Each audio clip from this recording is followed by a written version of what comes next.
Përshëndetje për gjithë ju miq të Radio Dugagjinit. Po takohemi në episodin e radhës të emisionit Frontline. Përndryshe sot kur jemi duke e incizu këtë episod, është dita e njëjtë. Ka pas seancë të kuvendit, ka dështu. I 16 dështim. Tentimi i radhës për konstituimin e kuvendit do t'jetë të shtunën, duke nisur nga ora 10:30. Edhe kur jeni duke ndëgju këtë episod me shumë gjaz do ta merrni vesh nëse ka pas një dështim tjetër apo jo, por kjo nuk është as pak e rëndësishme në temën tonë dhe me mësafirin ajo që do ta flasim në vazhdim. E rëndësishme është që do ta shfrytëzoj rastin, po e konsideroj si shfrytëzim të rastit, ta pyes mësafirin a jam unë mirë, që ka përcjell 16 dështime radhazi të një procesi që në rrethana normale duhet të ishte krejt normale dhe me kalu pa një vëmendje mediatike kaq të madhe, thjesht si një ceremoni e një feste. Fitim Uka, psikologu shumë i njohur, shumë i dashur gjithashtu për të gjithë ju, besoj, sidomos për ju që keni pas fatin ta takoni, është bashkë me mua në studio. Përshëndetje Fitim, faleminderit shumë. Përshëndetje edhe për juve, faleminderit shumë për ftesën. E gjatë pak hyrja po e patat nevojshme me shpjegu krejt situatën në të cilën jam, apo dukna mirë? Po shef, vetë situata është komplekse, e meriton një hyrje të tillë të gjatë, mbase çfarë do lloj shpjegimi që përpiqemi të japim rrethonave të tilla mundemi me tingëllu jo racional. Po në anën tjetër si jemi, ajo nuk është reflektimi domosdoshëm i rrethonave. Është reflektimi i interpretimit që i bëjmë. Që i bëjmë ne vetë? Që i bëjmë ne situatave specifike. Mënyra që shohim. Në psikologji rëndom na themi që jo vetëm ngjarja e bën diferencën, po e bën interpretimi i ngjarjeve. A i bie kjo që nëse unë eventualisht jam mirë në kuptimin e shëndetit mendor, po e shoh unë situatën kështu? Krahas atij intensitetit të ngjarjes dhe rëndësisë së ngjarjes, ekziston edhe një interpretim subjektiv dhe rrjedhimisht mund ta shoh Nailën teksa është pak përgjegjëse për gjendjen emocionale të cilën e ka. Dhe kjo është edhe arsyeja pse mandej ne si psikolog përpiqemi me ndihmu klientin që është përballë nesh, duke bërë të vetëdijshëm për potencialin që e ka për me kontrollu reagimin emocional. Sepse ne nuk mund t'i kontrollojmë për herë ngjarjet që ndodhin jashtë, eventet që ndodhin, reagimet e të tjerëve. Nuk mund ta kontrollojmë dashëm apo nuk dashëm konstituimin e Parlamentit të Kosovës. Por kontrollojmë veten, çu shëshon. Ngjarje të tjera të cilat na afektojnë, por që në anën tjetër ne kemi shumë pak mundësi për t'i kontrollu ato, dhe krejt çka kemi në dorën tonë, në lokusin tonë të kontrollit, siç e njohim ne në psikologji, është mënyra se si ne interpretojmë dhe si reagojmë në raport me to. Se mos ta dramatizojmë, unë jam mirë, jam shumë mirë, veç do me personalizu diskutimin, edhe më erdhi keq me të pyet a janë mirë deputetët.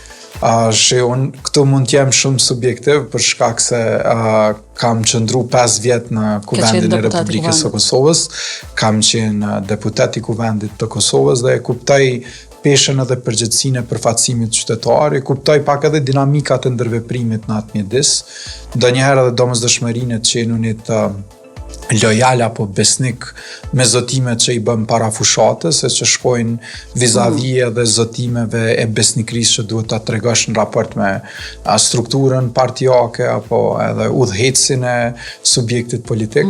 Kështu që nuk e kam bërë kurrë, edhe atëherë kur më kanë diagnostikuar në Parlamentin e Kosovës si psikolog jo i mirë, nuk e kam shfrytzuar kur profesionin, pak e rëndësishme për momentin, por më duhet të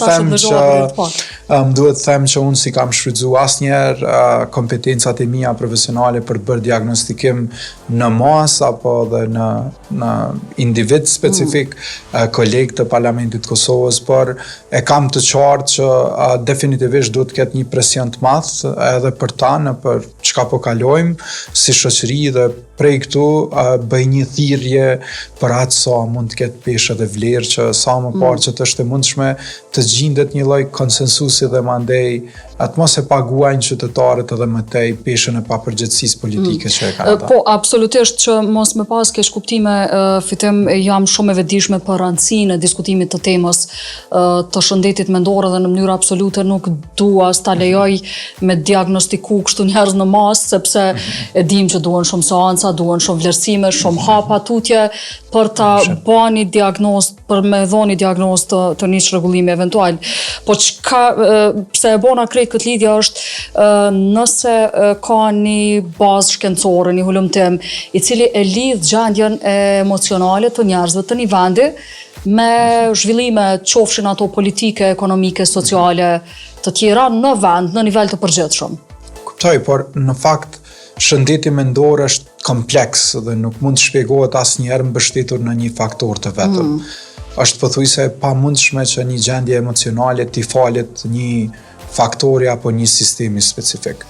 Rëndom gjendjet tona emocionale në reflektim të raporteve të shumëfishta që ne i kemi. Në radhë parë ne kemi një raport të rëndësishëm secili prej nesh me veten tonë. Ka një zot të brendshëm i cili në rast se korruptohet rrugës. A është më i rëndësishme ky? Besoj që është prej sistemeve më të rëndësishme sepse të paktën të gjitha raportet që i kemi me të tjerët shkrihen në kuadër të raportit intrapersonal. Prandaj zëri i brendshëm e ka rëndësinë e jashtëzakonshme, por jo rrallë ky zë i brendshëm influencohet prej ndikimeve që vijnë nga jashtë. Prandaj, përtej këtij sistemi për të cilin po flasim dhe ngjarjeve që mund të jenë të një rëndësie shtetërore, fillimisht secili prej nesh për shëndetin mendor ka zërin e brendshëm. Pastaj ka një mikrosistem në të cilin operon, ka një familje, një rreth, një mjedis, një fqinjësi, ka një vend pune në të cilin e ka një rol specifik dhe secila prej tyre e ka peshën edhe influencën e saj në mënyrën se si ndihemi dhe si e manifestojmë shëndetin tonë mendor. Dhe përtej kësaj mua nuk më pëlqen që t'i konceptualizoj qenjet njerëzore thjesht në atë dimensionin fizik, secili prej nesh e ka edhe një dimension spiritual, dhe rrjedhimisht ndonjëherë raporti që kemi me diçka që është metafizike dhe që shkon përtej shpjegimeve të rëndëmta fizike, ato që i prekim i shohim, që janë pak a shumë të mbështetura në shqisat tona, edhe ky dimension ka rëndësi për mënyrën se si ndihemi, për përjetimet tona emocionale. Nuk mund të anashkalojmë asnjëherë faktin që ngjarje të ndryshme shoqërore, sikurse edhe kjo e konstituimit të kuvendit, ngjarje të ndryshme politike që e afektojnë jetën tonë personale dhe dimensionet e ndryshme të funksionimit tonë, edhe ato e kanë impaktin e vet në shëndetin mendor, por po e ri përsëris që të gjitha shkrihen në raportin intrapersonal dhe aty kemi përgjegjësi individuale, mënyra se si interpretimi jon funksionon për krejt këto evente, mandej na gjeneron edhe emocione specifike. Po, si ta rregullojmë këtë raport? Ka një matematika, ka një formula, ka një... Qysh e rregullojmë raportin tonë me veten tonë? Njerëzit janë të prirur me mendu si kur ekziston një lloj formule e përgjithshme që është e lehtë dhe e thjeshtë ta zotërojmë, por realiteti është krejt ndryshe. Nuk ekziston një formulë që funksionon për të gjithë ne, sepse ka një postulat që në esencë kundërshton një supozim të tillë gjenerik. Dhe postulati është që secili prej neve jemi ndryshe, secili prej neve jemi unik, secili prej neve ka një personalitet që dallon prej tjetrit. Unë shpesh herë edhe në ligjërata me studentë marr këtë shembullin e shenjave të gishtrinit. Them që shenjat e këtij gishti janë unike dhe imagjinoni kaq pak sipërfaqe që na dallon prej secilit, e imagjinoni çka ka brenda trurit të njeriut që e bën definitivisht qenjen tonë si asnjë tjetër. Dhe rrjedhimisht nuk mund të flasim për një person i cili mund të përfitoj aq shumë në mënyrë ideale prej sfidave, vështirësive dhe rrugëzgjidhjeve që i ka një person tjetër.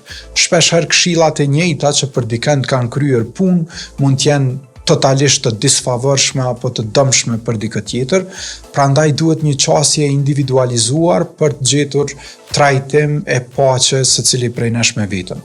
Për këtë arsye edhe rekomandohet psikoterapia si një prej formave më unike të ndërhyrjes dhe më efektive kur flasim për çrregullimet e ndryshme të shëndetit mendor.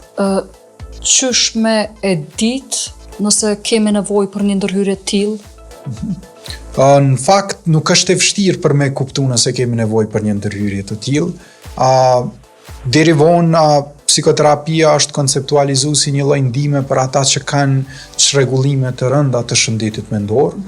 Është ma tepër një lloj miti që ka ekzistuar për psikoterapinë, përndryshe sa të shohim më të popularizuar dhe më të pranuar në mesin e njerëzve edhe në shoqërinë tonë, por edhe globalisht.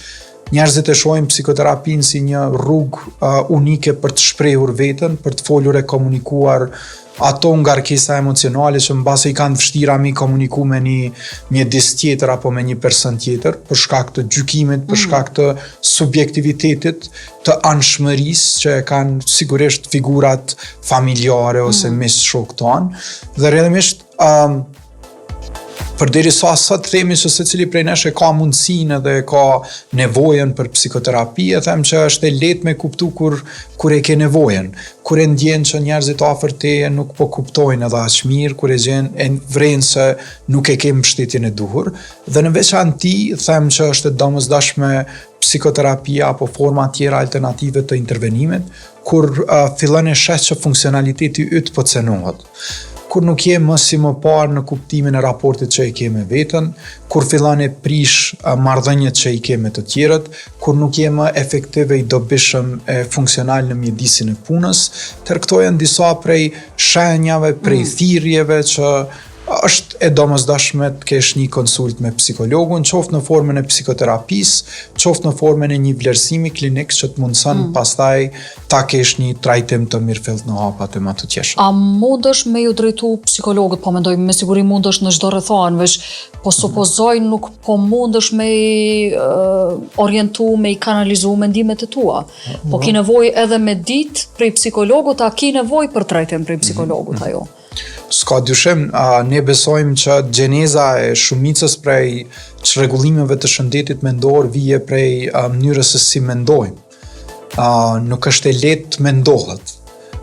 Është një proces që duket automatik, besohet sipas studimeve në neuroshkencë sot që ekzistojnë diku 60.000 deri në 100.000 mendime që secili prej nesh i përjeton brenda ditës. Imagjinoje. Dhe çfarë muje në tru edhe në kokën. Dhe imagjinoje edhe këtë që nëse janë 60.000, 100.000 sinjale elektrike që transmetohen prej një neuroni në neuronin tjetër, disa prej tyre mund të jenë imazhe.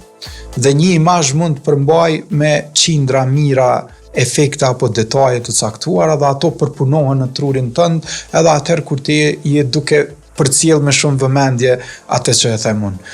Pra, është e mistershme, e jashtëzakonshme mënyra se si funksionon truri dhe është tepër e vështirë edhe për ne që i takojmë kësaj fushe që ta kuptojmë se cilat janë rrugët, strategjitë më të mira, më adaptive për të menduarit, dhe kjo e bën mbase të domosdoshme psikoterapinë në rastet kur personi e ka të vështirë ta kuptojë nëse po mendon apo jo siç duhet, nëse ka dilema, nëse ka probleme të caktuara, nëse ka vështirësi, sfida relacionale, dhe që të gjitha mund të jenë si pasojë e interpretimeve apo e një subjektivizmi në kognitiv, që mund të rezultojë në çrregullime të ndryshme të shëndetit mendor. E mira është që në momentin që vren një lloj ngarkese të tillë, përplasje apo dileme, të ndërhysh sa më herët që të është e mundshme, pa e marrë një trajt tjetër ky lloj konflikti i brendshëm kognitiv, sepse në të kundërtën mundet me gjeneru çato çrregullime të shëndetit mendor që janë më të vështira me u trajtu në një kohë më të vonë. Çka trajtohet këto ditë më shumë fitem, në kuptimin që ju keni vetë seanca të përditshme në bazë ditore, cilat janë kërkesat më të shpeshta ose le ta quajmë problemet kushtimisht po them më të shpeshta me cilat përballen njerëzit dhe vinë me kërku ndihmë? Globalisht prevalenca e çrregullimeve të ankthit, të depresionit, të stresit është më e larta, rrjedhimisht këto tre çrregullime janë kryesisht ato që e kërkojnë masë të tepërme dhe aktualisht vëmendjen e psikologëve, qofshin ata të komunitetit nëpërmjet ndërhyrjeve për parandalim, po qofshin edhe psikolog klinik apo psikoterapeut që i takojnë në mjediset e tyre të punës klient që hasin vështirësi në menaxhim të çrregullimeve të tilla. Pra, stres, angth dhe depresion që prinë për ka prevalenca numri atyre që afektohen prej gjendjeve të tilla psikologjike dhe pastaj janë çrregullimet e tjera të gjitha natyrave që i prekin edhe aspektet relacionale e që ndonjëherë janë edhe çrregullime të gjumit, çrregullime të ushqyerit, për të përfunduar me disa aspekte të cilat na i njohim si çrregullime psikotike, ku nuk ekziston njohja e realitetit, që janë më të rralla dhe prevalenca e tyre është më e ulët. Laramania e çrregullimeve të shëndetit mendor është po aq sa ekziston edhe forma e të menduarit ton. Pra në çdo raport mund ta kesh një lloj çrregullimi potencial. Rrjedhimisht ne fokusohemi më tepër në trajtim të çrregullimeve të shëndetit mendor që i takojnë natyrës së humorit, të gjendjeve emocionale dhe relacionale, luhatjeve të ndryshme emocionale. Çka quhet tjetër çrregullim mendor? Çush e dim ne që kemi çrregullim mendor? Çrregullimi i shëndetit mendor është secili çrregullim i cili afekton mënyrën se si ti mendon, se si ndihesh dhe si sillesh. Psikologjia konsiderohet shkencë mbi mendimet, sjelljet dhe ndjenjat tona. Rrjedhimisht çdo gjë që nuk funksionon në këto 3 nivele të përgjithshme të funksionimit i takon fushës së psikologjisë që ta trajtoj. Dhe vije në formën e çrregullimeve në kuadër të një manuali që ne e njohim si manuali diagnostikues i çrregullimeve të shëndetit mendor. Numri është i gjatë, lista është e gjatë e këtyre çrregullimeve e nën tipeve që ekziston në secilën prej familjeve, por që në anën tjetër po e them për dëgjuesit, bëhet tepër e lehtë të identifikohet në momentin kur funksionimi fillon me u cenu ndjeshëm. Pra kur e prek veten, i prek raportin me të tjerët, aspektin profesional, apo edhe mënyrën se si e shpjegon ekzistencën tënde. A mund të mos kesh faj kushtimisht ti pse jam prek raportet me tjetrin? Qysh me ditë që unë kam çrregullim me s'ka ai tjetri? E vërtetë është kjo, por mande ekzistojnë disa çrregullime të personalitetit kur njerëzit edhe atëherë kur nuk funksionojnë si duhet, besojnë që për herë është faji i tjetrit. Edhe kur funksionojmë si duhet, ne mendojmë që fajin kurse kemi. Mund tjetë edhe një lloj imposter syndrom ndonjëherë, ne dyshojmë veten tonë, dyshojmë potencialin tonë, kapacitetin tonë. Për shembull them, duhet me ekzistu një lloj vetdije e tillë që të dallosh një marrëdhënie sociale, ndërpersonale të shëndetshme prej marrëdhënieve të cilat t'japin stres, parehati, të lëkundin emocionalisht, që ti vren që ndonjëherë shfrytëzohesh prej asaj lloj marrëdhëniesh që nuk e gjen veten më së miri, e gjen veten tek sa mendon për diçka tjetër. Është një lloj ndjesie dhe ajo është reflektim i të menduarit edhe është reflektim edhe i atij realiteti. Rrjedhimisht në momentin që ka marrëdhënie të tilla të cilat janë të pashëndetshme, edhe atëherë kur duken të domosdoshme, është mirë që të ndërpriten, qofshin këto po flasim edhe për marrëdhënie në çift, ndonjëherë edhe kur duket e domosdoshme që të harruash marrëdhënien në çift, bëhet më e dobishme ndarja për shkak se dy persona nuk mbrin të funksionojnë ashtu siç duhet dhe e cenojnë shëndetin e njëri tjetrit, rrjedhimisht edhe të fëmijëve të vet. Është më shëndetshëm me qenë të ndarë, se sa në një martesë tim. Definitivisht po.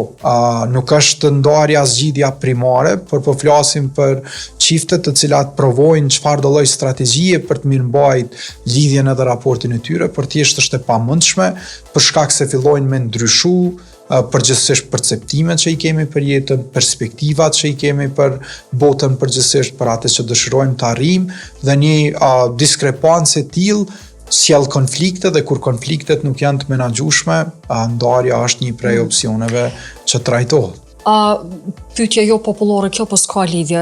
A është pak një farë, a mund të thuhet që ka edhe trendet të caktume? Për shembull, ka qenë një periudhë kur çdo i dyti flitej që po ndahet, do divorc, nuk ka rehat. A mundet me pas edhe deri në këtë nivel, a ka raste kur vinë te ju edhe e shes që kur gjë nuk ka prej realitetit, po thjesht u ndiku prej do modeleve që hipen në media ose në rrjetet sociale? Padyshim që po, secila sjellje mund ta ketë një influencë të jashtëzakonshme tek të tjerët, përderisa ajo është shumë popullore apo merr vëmendjen e juve si medje. Ndonjëherë unë jam kritik edhe në raport me atë që servohet si model apo si shembull. Edhe unë jam kritike shpesh.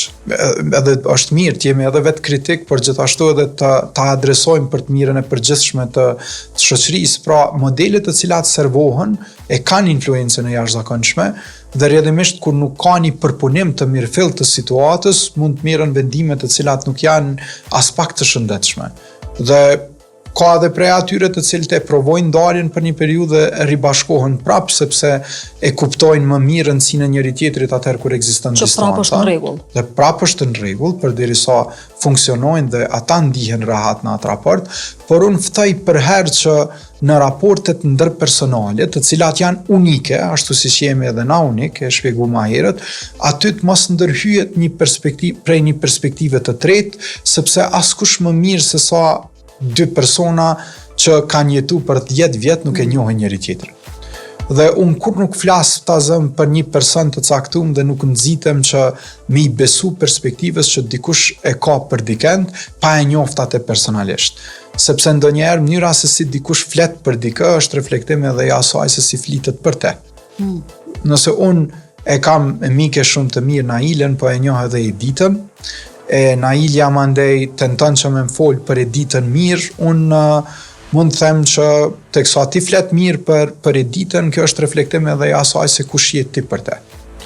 Nëse ju të dyja shkoni mirë, atëherë s'ka arsye për me besu ndryshe.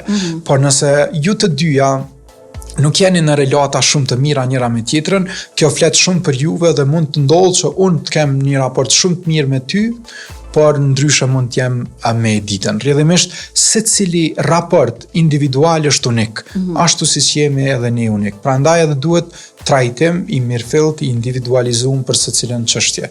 Përfshi këto edhe këto të terapisë. S'duhet ta neglizhojmë, të konsultojmë fëqinjt ose shoqet ose kur flasim për situata të tilla. Te lashet më të mëdha në praktikën klinike i kemi prej asaj që njihet si pseudo këshillim apo prej këshillimit që ju jipet klientëve tanë prej miqve, prej familjarëve, ku ndodh një farë kompleksimi i klientëve për faktin që njerëzit fillojnë e shohin një sjellje si anormale vetëm pse ai person e ka dhe jo dikush tjetër. Tazam, ka familjar të caktuar që thonë është shumë e çuditshme pse ty nuk po të kryen punë kjo këshill përderisa gjithkush tjetër ndihet rahat me te. Por unë po rikujtoj prapë që në rast se ne kemi një strategji specifike e cila kryen punë dhe i bjen tamam personalitetit ton, mund të jetë e damshme për dikë tjetër. Rrjedhimisht këshillat nuk janë shumë të preferueshme që të ofrohen prej njerëzve të cilët nuk e kanë një shkollim të duhur, nuk e kanë një përgatitje të duhur profesionale, nuk e kuptojnë natyrën e komunikimit, por gjithashtu edhe ndjeshmërinë që e kanë rastet specifike, ta kuptojnë që nuk mund t'japin këshilla pa e pas tablën e plot të një ngjarje. Kështu që po të kish qenë kaq e thjeshtë secili prej nesh kish me hyrë në ChatGPT apo kish me marrë një libër të vetëndimës e kish lexu dhe të gjitha mrekullit kishin me ndodhë. ChatGPT-ja ka rrezik që uzon vetëm? Po flasim shumë vështirë, po i pyesim gjithçka, për gjithçka po na përgjigjen, po na mirë kuptojnë, po kanë shumë mirë kuptim në raport me secilën pyetje që e bën. S'ka pikë dyshimi. Unë ndodhi rrallë në praktikën klinike me taku klientë të cilët thonë që e kanë konsultuar ChatGPT-n për një shqetësim të tyre. S'ka absolutisht as edhe një lloj droje, frike prej ChatGPT-s dhe ndikimit që mund ta ketë në zëvendësim të rolit të psikoterapeutit apo të psikologut. Diçka që nuk është e gjallë, diçka që nuk është e drejt për drejt, diçka që nuk është njerëzore, diçka që nuk e ka prekjen e njeriut edhe që nuk e ka emocionin brenda, nuk e zavendëson kur psikoterapinë, edhe nuk e zavendëson as edhe njëherë rolin e psikologut. A është mençëm me përdor në këtë rol? Besoj me ditë me e përdor, mençëm është mençëm. Por nëse përdorimi është i mbrapsht, atëherë edhe konsekuenca ka qenë e jashtëzakonshme. Varet çka pyet. Ju jeni gazetare dhe nëse shtrani një pyetje të caktuar për me marrë një përgjigje të caktuar dhe ja del, ashtu ndodh edhe me ChatGPT-n, ashtu ndodh edhe me trurin ton. Nëse ne e pyesim trurin ton cilat janë arsyet që duhet ndihemi keq, i liston disa prej tyre dhe besoj që në disa prej tyre ti e gjen veten, por pyetja që e ke shtru nuk është pyetje, është konkluzion. Pra, pse ndihemi keq, i bjen që ne po ndihemi keq dhe veç kërkon me validu, me i dhanë vleft vlerë që ati konstatimi. Për deri sa krejt ndryshe mundesh me marrë përgjigje në rast se ti e shtron një pyetje të hapun edhe përpiqesh mandej me marrë thjesht evidencë në drejtim të konkluzionit. Shumica e klientëve bojnë këtë gabim, e kanë konkluzionin, e kanë diagnozën, thojza, që kanë bo vetë, dhe mandej hyjnë edhe kërkojnë diçka dhe mandej e gjejnë veten aty. Por ne bëjmë diferencim të qartë. Edhe qasat në gjithë vetën janë tepër të mëdha, gjithmonë se cilën Gjithmonë. Unë kam një deklarat kështu të shpesh që e jap, them në atë manualin diagnostikues të çrregullimeve të shëndetit mendor secili prej nesh e gjen veten. S'ka ditë që nuk shfletohet dhe dikoj e gjen veten në një shenjë, në një simptom specifike. Por duhet ta kemi parasysh që çrregullimet e shëndetit mendor nuk munden me u reduktu në një faktor, jo në një kohë të shkurt dhe gjithashtu jo në intensitete të ulta. Veç atëherë kur ka shumësi faktorësh, kur zgjat për një periudhë 1, 3, 6 muaj një gjendje caktuar emocionale, ne flasim për çrregullim. Në të kundërtën munden me qenë reagime normale emocionale në raport me atë që ka ndodhur. Tash veç këtu te na ndodh në këtë shoqërinë tonë që dikush shkon në të pame, te dikush që ka vdek, edhe bën atë deklaratën e famshme mos u mërzit. Që për mua është absurde. Të thotë në rast se ka vdek një familjar, një person i afër, mërzia është emocioni primar dhe më i arsyeshëm që mundet me u përjetu. Prandaj edhe ftesa mos me u mërzit apo me mendu që ka një çrregullim për shkak që po mërzitet është krejt e pakuptueshme. Në fakt, çfarë do lloj ngushëllimi duhet me ardhë me idenë të kujtuarit të personit dhe perspektivës që ka jetu dhe ka lënë pas kujtime, nuk mundesh me kërku mos me u mërzit apo me harru për të jeton me një perspektivë të tillë dhe ky emocion që e përjeton është emocion që duhet me u validu. Për ndryshe, me që hape si temë, fitim në këso lloj situatash, përveç mos u mërzit, më ka rastis shumë shpesh me ndëgju rrëfime prej më të ndryshmeve. Vjan me të ngushëllu dikush për dikon që të ka vdek, edhe secili e ka një rrëfim pak më të vështirë se sa joti, që provojnë me thonë, kur gjë nuk është kjo që e ke përjetu ti, çka kom përjetuar. Që shpjegohet, kjo është në rregull edhe kjo çfarë? Absolutisht kjo nuk ndihmon. Nuk ndihmon dhe kjo është një prej gabimeve që ne e evitojmë totalisht në psikoterapi. Pse e bojmë? Kjo është arsyeja pse në psikoterapi nuk flet psikoterapeuti për veten dhe për përvojat e tij personale, sepse askush nuk e ndjen veten më mirë në momentin kur e kupton që ti ke përjetuar diçka më keq. Pra është gabim logjik, gabim në hapa, edhe pse mund ta ketë qëllimin e mirë, unë nuk e gjykoj qëllimin. Po në anën tjetër besoj që kjo është një prej strategjive më të dëmshme të cilat nuk e ndihmojnë shëndetin mendor, mirëqenien emocionale të dikujt që po kalon nëpër një periudhë të vështirë. Të kuptuarit e gjendjes emocionale të tjetrit është fundamenti i një ndihme. A e kemi ne, a di? Jo, përbes. Nuk e kemi se ne nuk e kemi as dëgjimin aktiv. Nuk ndalemi na me ndëgju perspektiven e tjetrit. Na e gjykojmë, paragjykojmë, e konkludojmë. Jemi duke u përgatitur për përgjigjet që kemi më avon. Definitivisht po. Më e rëndësishme është ka unë kam e thonë se sa çka kam ndëgju prej personit përballë. Dhe më lejo me thonë edhe këtë që në masë të madhe klient në psikoterapi ndihen mirë vetëm për faktin që e kanë mundësinë të flasin. Të flasin pa u ndërpret, të flasin pa u paragjyku, të flasin edhe të ndëgjohen dhe të flasin e t'jenë kryefjala në një mjedis në të cilin nuk ka një perspektivë tjetër, është veç perspektiva e tyre. Për ndryshe në çdo tavolinë, në çdo mjedis, në çdo institucion, kudo që ti fillon edhe flet, ekziston një aparat që po regjistron dhe që po i bën gati disa përgjigje që janë automatike. Dhe që ato përgjigje automatike jo gjithmonë ndihmojnë. Për të mos thënë kur. Përveç që nuk jemi dëgjues aktiv, a jemi të sinqert me vetën fillimisht e me tjerë më pas?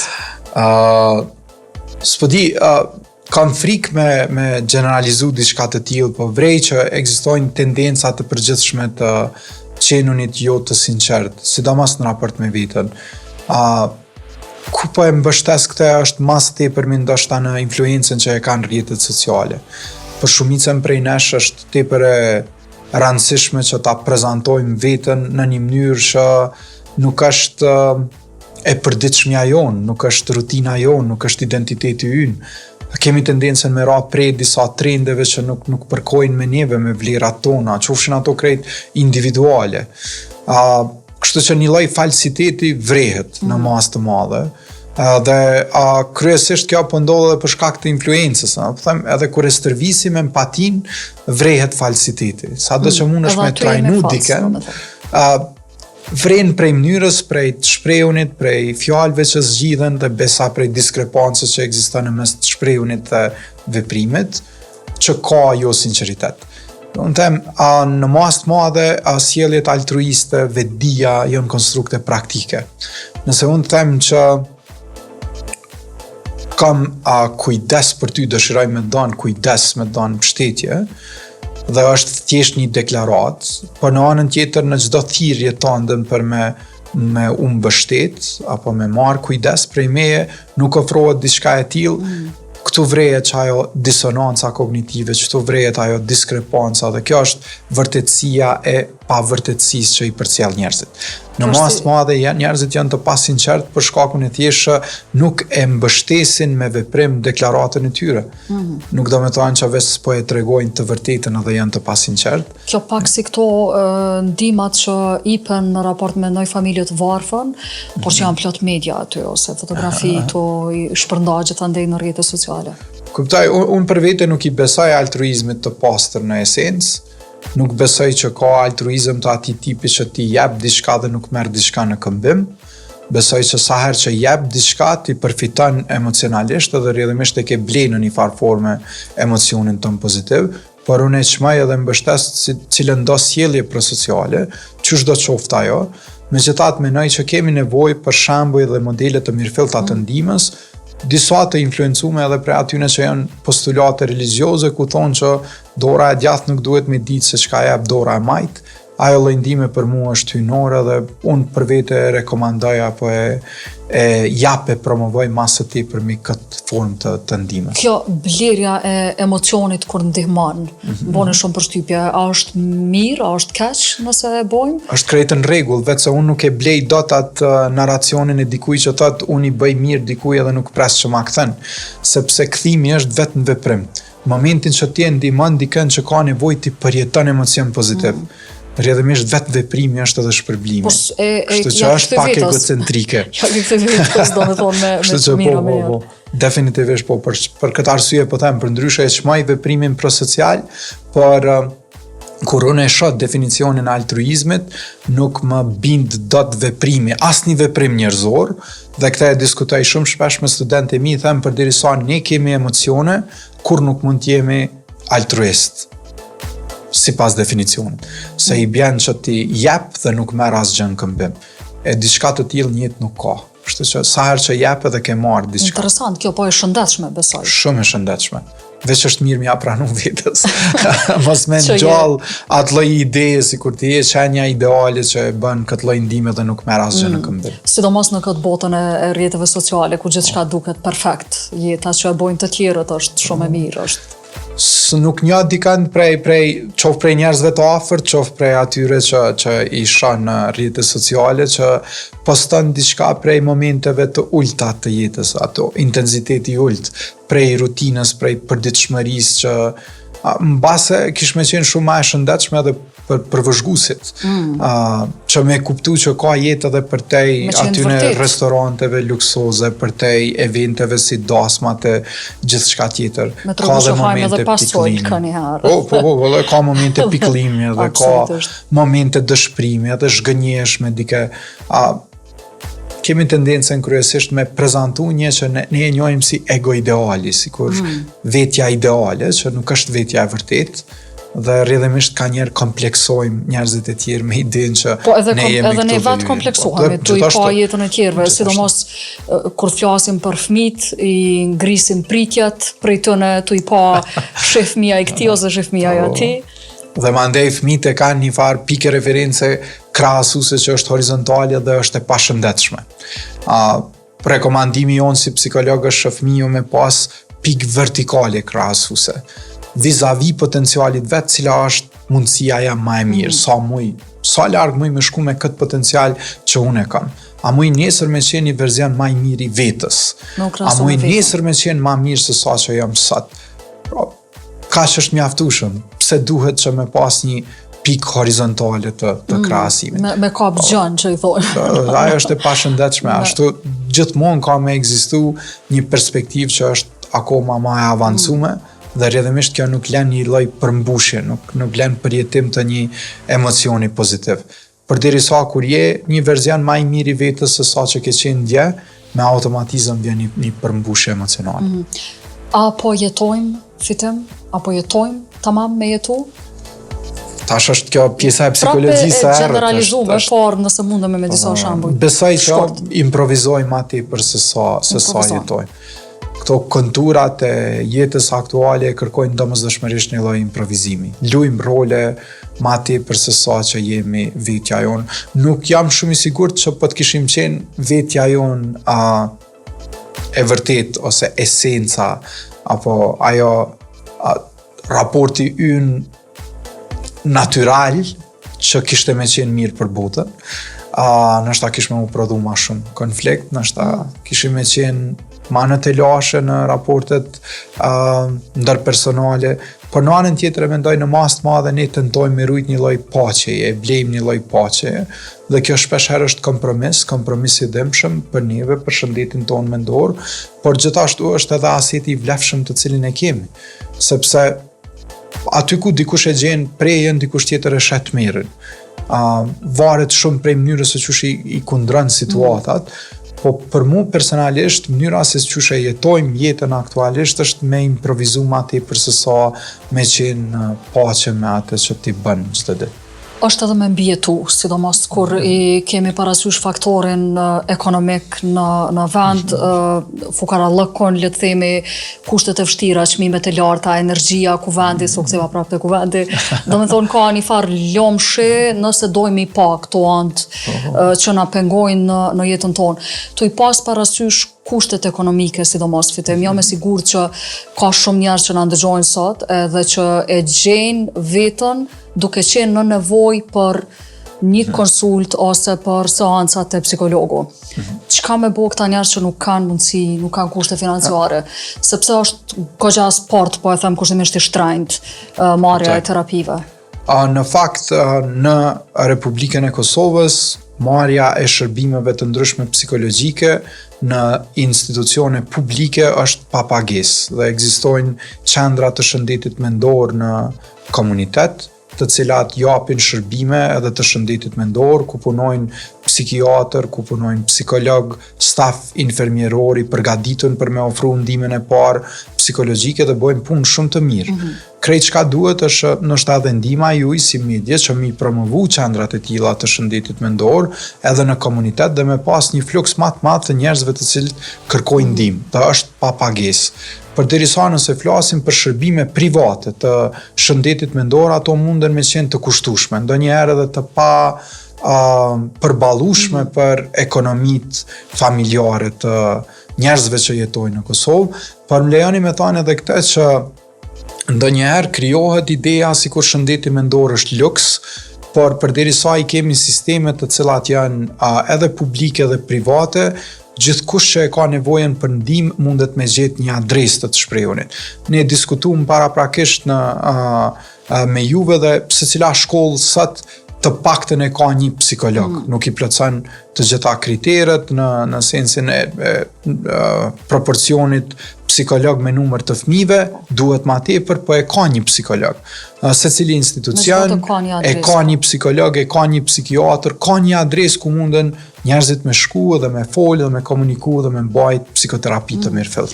Dhe mandej ekziston edhe kjo pjesa tjetër ku unë kam konflikt interesi, me qenë se unë udhëheq një institucion privat, një institucion, një klinik të psikologjisë dhe të logopedisë, ku shërbimet munden me qenë më të shtrenjta dhe janë ndoshta edhe të papërballueshme për të gjitha ekonomitë familjare, por më lejoni ta them edhe këtë, që nuk korespondon me natyrën e përgjithshme të emisionit, ndoshta edhe timen personale, por bashkë me juve, me Editën specifikisht, në kuadër të klinikës, ne për vit japim shërbime pro bono. Diku 30% e shërbimeve të cilat japim në klinik janë shërbime pa pagesë. Pa pagesë, po, dhe jo rastisht e përmenda si që. Kuptoj, por në anën tjetër, edhe pse nuk ka një lloj obligimi që ne t'japim diçka të tillë, e ndjej, me qenë se jam pjesë e këtij komuniteti, e ndjej që duhet të ofrohet një ndihmë e tillë, e bëjmë me atë sa kemi mundësi, por edhe kostoja e operimit në një treg qysh është Kosova, me të gjitha shpenzimet, është e lartë dhe rrjedhimisht nuk është as pak e lehtë me mbijetu në këtë treg aktual. Përndryshe, ekziston një koleg joni që punon në Luksemburg, për cilin kam shumë respekt dhe e përcjell në rrjetet sociale, e ka bërë një kalkulim të shkurt në mes të kost efektivitetit të pagesës për psikoterapi dhe trajtimit me farmakoterapi.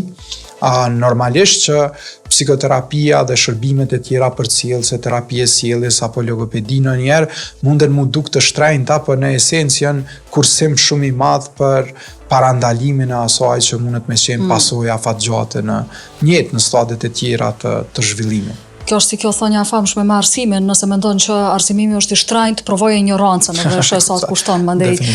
Përndryshe jo rastisht e përmenda këtë temë, Fitim ti e din, gjatë javës ka qenë është diskutuar tema e shëndetit mendor, dhe prandaj është shumë e rëndësishme ta kenë dëgjuesit informatën që ka plot opsione. Mund edhe nëse si kanë kushtet ekonomike, mund të drejtohen në qendra të mjekësive familjare, mund të drejtohen në qendra të shëndetit mendor në komunitet. Domethënë e gjejnë mënyrën, veç ka duhet bëjnë është të kërkojnë ndihmë edhe të mos e lënë për shkaqe financiare. Fitim, faleminderit shumë. Faleminderit juve për mundësinë. Kënaqësi shumë e madhe. Unë përjetova shumë mirë diskutimin dhe po shpresoj të takohemi më shpesh. Me kënaqësinë më të madhe. Faleminderit shumë. Faleminderit edhe juve të nderuar dëgjues. Takohemi të shtunën e ardhshme.